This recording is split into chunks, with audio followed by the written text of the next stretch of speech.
Right now, Nintendo is developing their next generation device. And in fact, they've been doing this for a couple of years now. As they tend to do, all these companies, as soon as one product releases, they start thinking about and doing research and development on what's next, looking at different trends in the industry and technology overall. And in Nintendo's case, how they can leverage that and create games that are unique and interesting around that technology.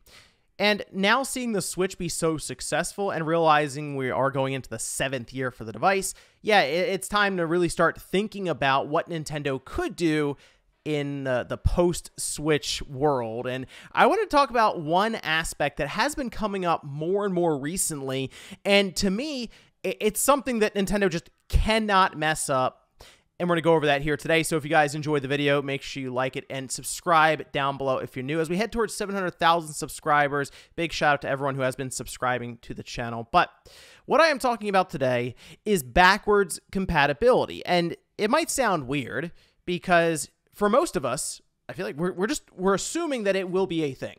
It makes sense, right? With what we're seeing currently with the Switch and sort of what we're picturing Nintendo's next device to be, which is, a lot of us anyway, want just a more powerful Switch, maybe with some little twist thrown in there similar to the DS, to the 3DS, with the twist there being 3D. However, whenever I bring this up to many people I'll talk with, especially someone like MVG, there is sort of some pause when it comes to the idea of, oh, no questions asked, we're getting backwards compatibility. And I think some of this has to do with MVG being very knowledgeable of sort of the back end of the Switch and the development side of things and what would have to go into making, I'm going to say 98% of the library for the Switch compatible with their next generation device. I say 98% because there are even some games now that don't work across the Switch family of devices, especially with Labo. I mean, come on. How many people out there, maybe you can count on one hand how many people would really get annoyed or mad even that Labo doesn't work for their next generation device. And I say that because it doesn't really work with the OLED technically. It doesn't match up to the dimensions when you have just the Switch body. So I feel like 98% with the 2% being Labo and maybe one other game or two thrown in there that just happen to use the Joy-Cons or the Switch body in a certain way.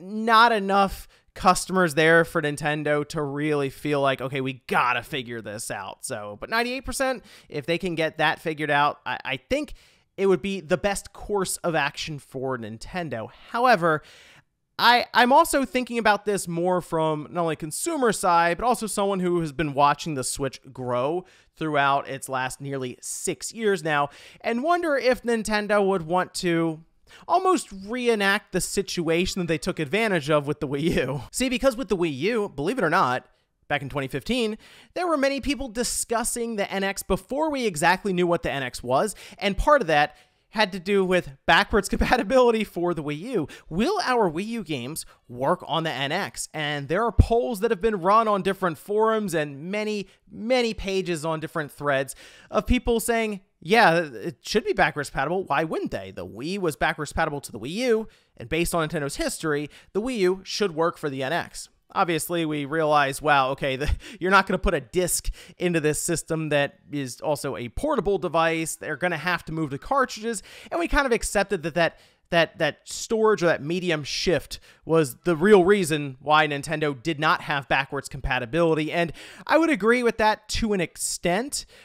But we did have a lot of digital games that just kind of got left behind on the Wii U, unless you wanted to buy it again. And while this is annoying, I'm sure looking back on it, if you were somebody who was, the big Nintendo fan who was there through the Wii U days, which were not great. There were times where just nothing was coming out for the system. And let's face it, didn't sell well. And seeing Mario Kart 8 do as well as it did on a really a platform that sold, what, 13.5 million units, but Mario Kart 8 does over 8 million, to then have Nintendo show up and go, you got to buy it again at launch for the Switch. They added some stuff in, sure, but it still shouldn't have sat that well with people necessarily viewing the whole thing. But I think looking at the Switch and just the concept and how mind-blowing it was for most of us when we first saw it and got our hands on it, I think people overlooked that. And I mean, Nintendo was correct technically based on the way the market reacted, because the best-selling game from Nintendo, or just in general on the Switch,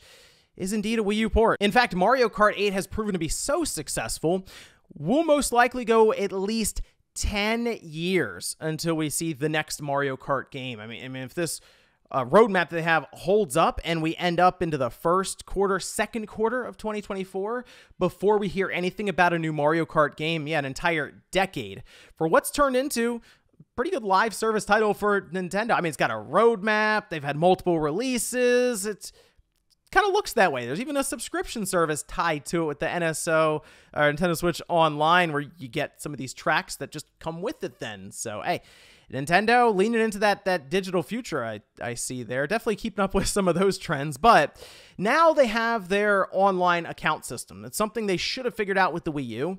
They didn't. And kind of late to the party with it, but better late than never for something like this, since it's tracking our digital purchases going forward. And in fact, Nintendo has shared a slide with investors showcasing this effect, that Nintendo account that you have currently and you've set up for the Switch and is tied to your Nintendo Switch Online subscription will go with you to the next device, then the device after that, and well into the future. And to me, that's just playing into the idea of backwards compatibility more or less across the board, as your digital purchases would follow you to the next system, provided it's compatible with the current platform. I mean, if you think about it, the Switch does have games that utilizes the Joy-Con in specific ways. I assume Nintendo would just allow the current Joy-Cons to sync up to their next system, not necessarily be its primary controller, but kind of similar to what we saw with the Wii U, where the Wii Remote would sync up, but you also had your gamepad and your Wii U Pro controller. There was one forum post that I saw where someone had mentioned,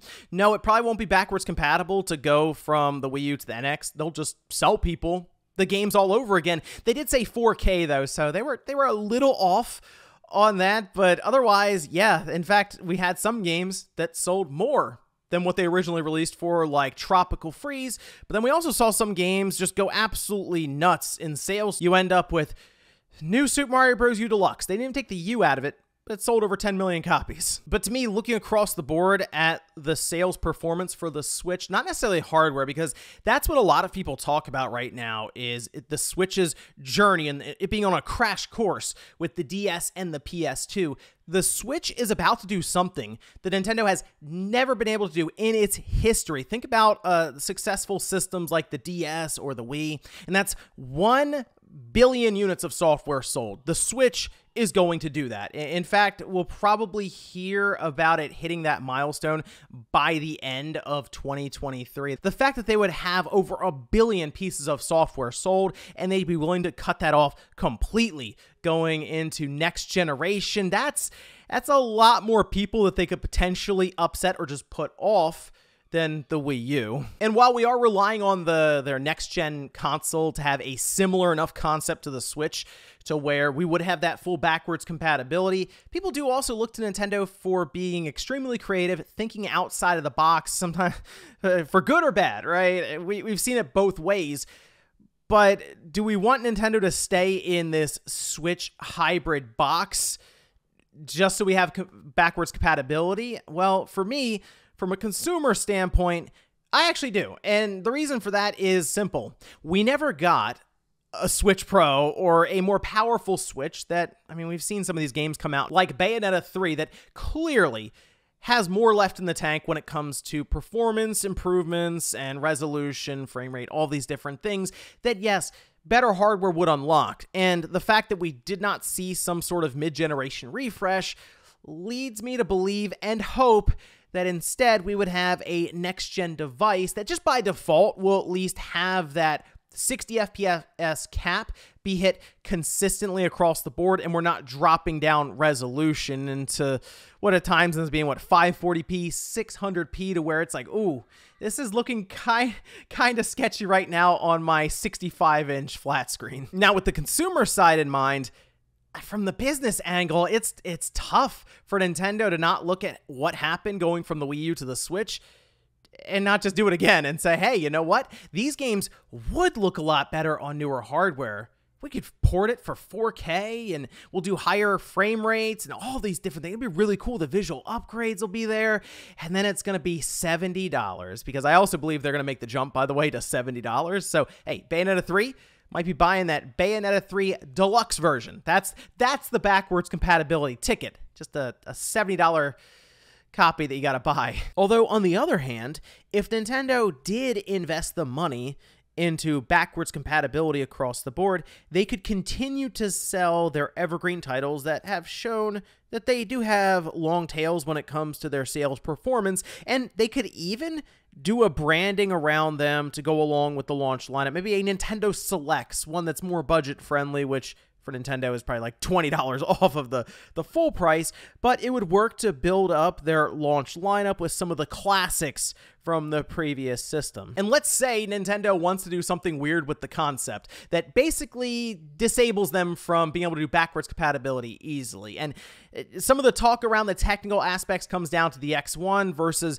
the newer chip that right now people have been digging behind the scenes believe would be in this next generation system. Much more capable, by the way, than the X1 and what we're seeing. And if that ends up being correct, which most signs are pointing to it being, it's going to be pretty impressive stuff for what Nintendo and NVIDIA are able to do running off of a battery, and most likely in a smaller form factor since it will still be leveraging the Tegra chipset.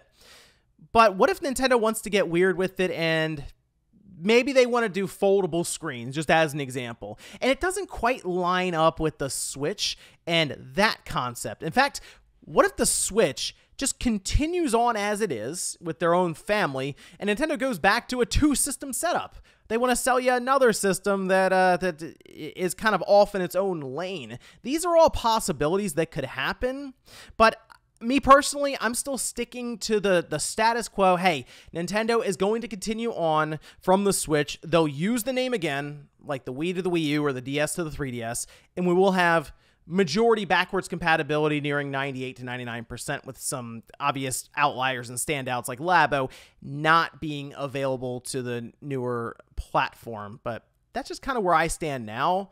And the one thing I will always say about Nintendo is you can never say you have them figured out, because when you think they're taking a left turn, they take a right turn. When you think they're going up, they go down. And it's all over the place with them. So here's hoping for once they just play it safe and they give us that more powerful Switch with a little addition, like, I don't know, a higher refresh screen or something weird that they can market similar to what they did with like the 3DS or anything there. But let me know what you guys think about this situation, because I am seeing some concern brought up here that maybe the next gen platform from Nintendo isn't backwards compatible with the Switch, because to me, that would be a massive problem. And in fact, I would wonder, and I'll ask you this as we sign off here, would that be something that would be almost a deal breaker for you, having this large lineup of Switch titles that would not be playable on the newer hardware? Thanks guys for watching, and I'll see you next time.